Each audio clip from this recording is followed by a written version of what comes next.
چھوٹے سے گاؤں میں ایک بوڑھی عورت رہتی تھی جس کا نام میری تھا۔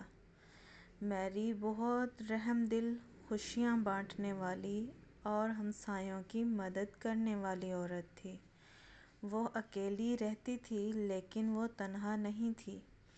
وہ تنہا اس لیے نہیں تھی کیونکہ ہمسائے اس کے گھر آتے جاتے رہتے تھے۔ وہ اس کے نرم رویے کی وجہ سے اس سے گھنٹوں باتیں کرتے رہتے تھے۔ وہ پھل اور سبزیاں لے کر آتی اور کسی کو اپنے گھر سے بھوکا نہیں جانے دیتی تھی۔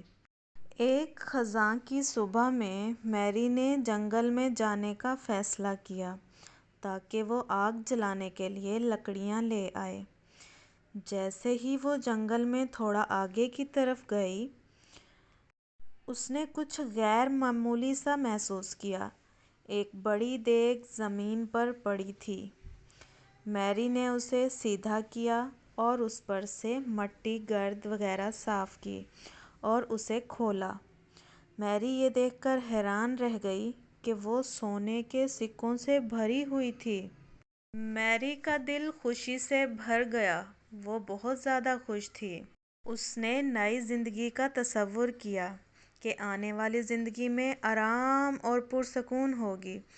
اس نے سوچا کہ وہ اپنے لیے ایک بڑا گھر خریدے گی اور ایک بہت پیاری کرسی پر بیٹھ کر آگ سینکا کرے گی۔ لیکن اب ایک مسئلہ تھا۔ دیگ بہت بھاری تھی۔ وہ اسے اکیلی نہیں اٹھا سکتی تھی۔ پھر میری نے ایک لکڑی کا گڈھا تیار کیا اور دیگ کے گرد اپنا دوپٹہ ڈال کر سخت محنت کے بعد دیگ کو گڈھے پر رکھ دیا اور اسے دھکیلتے ہوئے گھر کی طرف چل پڑی۔ اچانک اس نے کچھ غلط ہوتا محسوس کیا۔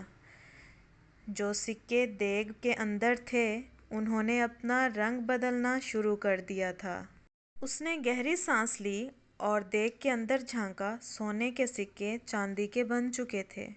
میری اداس ہو گئی، لیکن پھر اس کو جلد ہی یاد آیا کہ چاندی بھی تو قیمتی چیز ہے۔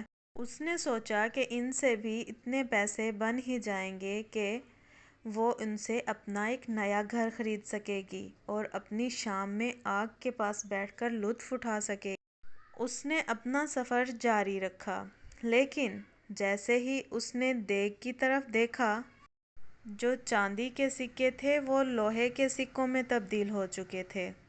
میری بہت اداس ہوئی کیونکہ اس کے تمام خواب ٹوٹ چکے تھے۔ میری بیٹھ گئی۔ اس نے دیگ کے بارے میں سوچنا چھوڑ دیا۔ اس نے سوچا کہ دیگ ملنے سے پہلے بھی تو وہ خوش تھی جب وہ اپنے ہمسایوں کے ساتھ سادہ سے گھر میں خوشیوں بھری زندگی گزار رہی تھی۔ میری نے فیصلہ کیا کہ اچھا ہوا جو اسے سکے نہیں ملے۔ اس نے واپسی کا سفر شروع کیا اور دیگ کو اور سکوں کو وہیں پر چھوڑ دیا۔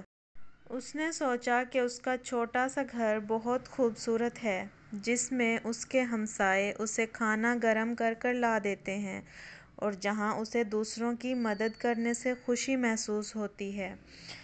وہ جانتی تھی کہ خوشی دولت سے نہیں ملتی بلکہ پیار اور رحم دلی سے ملتی ہے، اپنے ارد گرد کے لوگوں سے جو اسے تھا۔ میری واپس آ گئی اور اپنی زندگی کو وہیں سے شروع کیا جہاں پر اس نے چھوڑا تھا۔ اس شام جب وہ اپنی آرام دہ کرسی پر بیٹھ کر آگ سینک رہی تھی تو اس نے اس کی تپش کو دل سے محسوس کیا۔ اس نے سوچا کوئی دولت اور سونا ایسا سکون نہیں دے سکتا تھا۔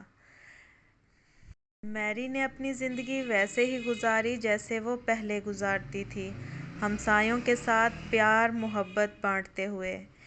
میری نے ثابت کیا کہ سچی خوشیاں دولت سے نہیں ملتی۔ اس نے سکھایا کہ ہر حال میں خوش رہا جا سکتا ہے۔